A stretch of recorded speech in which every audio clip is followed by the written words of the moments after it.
Bismillahirrahmanirrahim. Assalamualaikum warahmatullahi wabarakatuh. Pada video kali ini saya akan menjelaskan kelanjutan dari pembuatan laporan keuangan.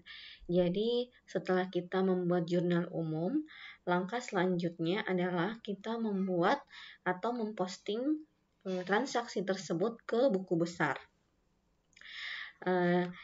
Yang pertama yang kalian perlu lakukan adalah kalian membuat sebuah tabel yang isinya adalah nomor perkiraan, nama perkiraan, debit, kredit, kemudian saldo, di mana saldonya ini terbagi atas debit dan kredit.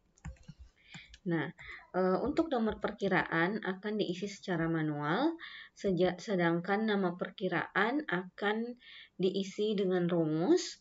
Kemudian kolom debit kreditnya akan diisi secara manual, dan saldonya ini akan kita isi dengan rumus, ya. Jadi untuk buku besar ini itu kan kita akan mengambil semua transaksi-transaksi per nomor akun atau per nama akunnya. Jadi semua transaksi yang ada di jurnal umum kita ringkas di sini, kita rangkum, kemudian nanti akan muncul saldo per masing-masing akun. Nah, caranya kita mengambil nilai yang ada di debit kredit ini supaya kita tidak mengambilnya secara manual. Jadi yang pertama kita buat dulu rumus di nama perkiraan. Oke. Jadi di nama perkiraan ini sama saja yang ada di jurnal umum tadi. Jadi di jurnal umum itu kan seperti ini rumusnya, dia menggunakan rumus if. Kemudian nilai jika benarnya menggunakan VLOOKUP, dan nilai jika salahnya akan menggunakan concatenate plus VLOOKUP. Begitupun dengan di buku besar untuk nama perkiraan. Tidak apa-apa, saya jelaskan ulang. Jadi untuk nama perkiraan kita ketik sama dengan if buka kurung C5 lebih besar dari 0. C5 ini adalah nilai debit. Nilai di kolom debit ini itu kalau if C5 lebih besar dari 0, jika C5 ini lebih besar daripada 0, maka akan diambil nilai VLOOKUP buka kurung A5 tabel perkiraan A3 sampai B42, kemudian mengambil di kolom 2. Ini artinya atau maknanya kita akan mengambil nilai yang ada di tabel perkiraan yang range-nya adalah A3 sampai B42, di mana kita akan mengambil nilai yang ada di kolom 2 dan sesuai dengan kriteria A5. A5 itu ini 101. Nah, jika semisalnya ternyata syaratnya tidak terpenuhi atau mungkin C5 ini kurang dari 0, maka yang akan digunakan adalah nilai value if false-nya itu adalah concatenate, penggabungan. Kita akan menggabungkan teks antara teks 1 dan teks 2, di mana teks 1 ini isinya adalah spasi, kemudian teks 2 dipisahkan dengan koma. Teks 2 ini isinya adalah nama-nama akun, ya, atau nilai yang ada di tabel perkiraan pada kolom 2 di tabel perkiraan. Yang tabel di sini kita ambil nilai yang ada di kolom 2, di mana nilai di kolom 2 itu adalah nama perkiraan dan kriterianya adalah A5. Jadi 101. Nah, sehingga akan menghasilkan seperti ini. Karena tadi di sini C5-nya kurang dari 0, maka ini kan syaratnya adalah C5 harus lebih besar dari 0, maka akan diambil nilai ini, nilai yang ada di tabel perkiraan. Tetapi karena nilainya kurang dari 0, maka ya rumus yang diambil adalah ini, spasi kemudian nama perkiraan. Nah, jadi seperti ini, spasi nama perkiraan, sedangkan ini karena di sini ada isinya lebih besar dari 0, maka tidak ada spasinya. Ya, seperti itu. Kemudian cara untuk kita bisa mengambil nilai kas yang ada di buku besar dengan cepat tanpa kita melakukan input manual, itu bisa kita ambil dengan cara seperti ini ya. Kita memanfaatkan rumus yang ada di, atau menggunakan ini advanced filter. Kita akan menggunakan advanced filter untuk mengambil nilai yang ada di sini, yaitu nilai kas. Oke, jadi untuk nilai kas kita seperti ini dulu, kita copy,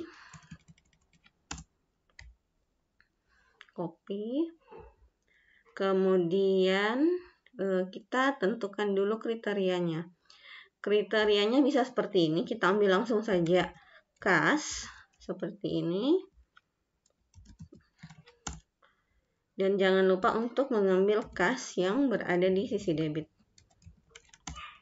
karena nilai dari kas yang ini dengan nilai dari kas yang ini itu berbeda ya. Ini ada spasinya, ini tidak ada spasi sebelum kata kas. Oke, jadi seperti itu. Kemudian kita sisa mengambil di advanced filternya, kita klik, kemudian kita copy to another location, A2D49 ini. Oke, ini kita ambil yang ini,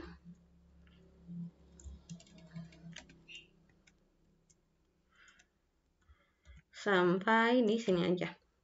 Kemudian untuk kriteria range kita ambil ini sampai ujung, kemudian copy to, kita copy saja langsung ke sini. Oke, maka secara otomatis akan menampilkan semua nilai yang ada di sini terkait dengan kas, baik itu kas yang tanpa spasi maupun kas yang dengan spasi. Jadi ya seperti ini. Sisa kita copy dan masukkan ke sini ya. Jadi setelah itu sudah kalian masukkan. Oke.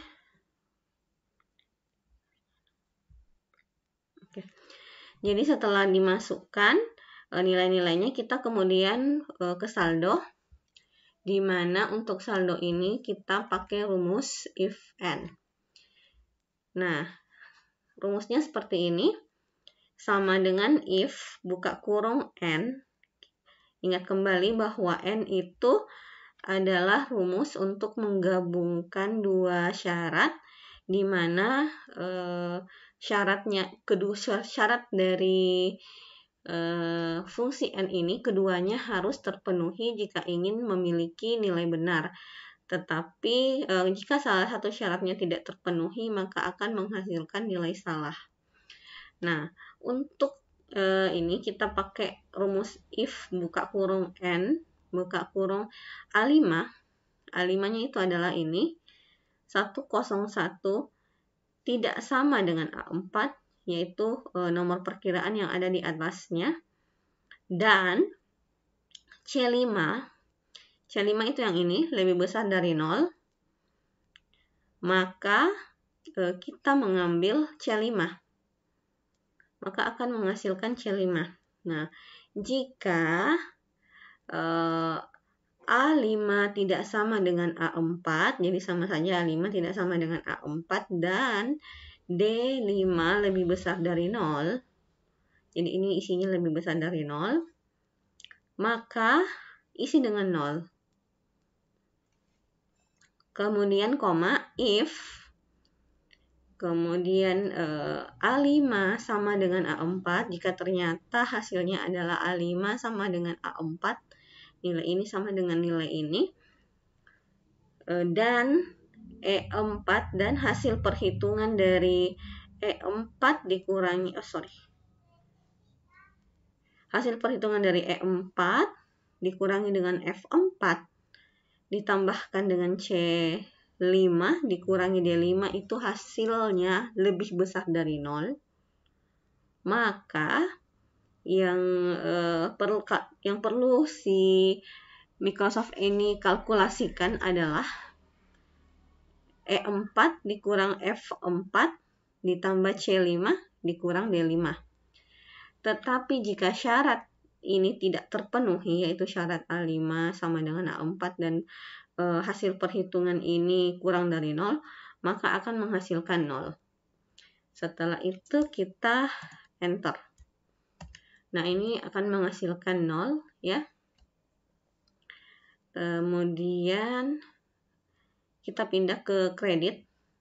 Ya, jadi ini rumus ini sisa kalian copy saja sampai ke bawah, karena ini sama saja semua rumusnya, sisa kita copy ke bawah dan tidak ada juga yang perlu dikunci atau diabsolutkan. Kemudian untuk di kredit, silakan kalian ketikkan rumus. Sebenarnya ini hampir sama dengan yang ada di sebelah debit, hanya saja yang membedakan adalah 0. Kalau di sini dia isinya kita diminta untuk mengisi C5 karena dia posisinya debit, dan kemudian di sini nilainya 0. Tetapi pada saldo kredit terbalik. Di sini yang pertama dia menghasilkan 0 dan kemudian di sini nilainya kita diminta untuk mengisi D5. Jadi rumusnya adalah if jika A5 tidak sama dengan A4, dan C5 lebih besar dari 0, dan C5 ini lebih besar dari 0, maka nilainya adalah 0. Jika A5 dan A4 tidak sama, dan D5 nilai ini lebih besar dari 0, maka isi dengan ini. Maka isilah dengan D5. Nah, kemudian syarat ketiga, jika A5 sama dengan A4 dan E4 dikurangi F4 ditambah C5 dikurangi D5 itu hasilnya kurang dari 0, maka nilai benar yang akan dikalkulasikan oleh Microsoft Excel adalah minus buka kurung E4 dikurang F4 ditambah C5 dikurangi D5. Atau ini sama saja ketika kita mengatakan F4 dikurangi E4 ditambah D5 dikurangi C5. Ya. Jika kita tidak ingin pakai minus-minus seperti ini, kalau kalian bingung, ya sisa kalian kalkulasikan F4 dikurangi E4 ditambah D5 dikurangi C5. Jika syarat tidak terpenuhi, maka nilainya 0. Kemudian kalian enter dan akan menghasilkan nilai 3 juta. Ini juga sama saja, sisa kalian autofill rumusnya sampai ke bawah, sehingga akan menghasilkan nilai seperti ini untuk masing-masing akun. Jadi nanti masing-masing akun akan menghasilkan seperti ini. Untuk kas akan berakhir di sini di 16.900.000, karena tadi kan ini kas sampai 16.900.000. Nah, ini sampai 16.900.000. Nanti di Excel di saldonya akan dikalkulasikan secara langsung seperti ini. Jadi ada saldo debitnya sebesar 11.713 dan saldo kreditnya adalah 0. Demikian pula untuk rumus sampai ke bawah. Ya, saya rasa hanya itu penjelasan untuk buku besar. Semoga kalian bisa paham dan semoga video ini bisa bermanfaat. Assalamualaikum warahmatullahi wabarakatuh.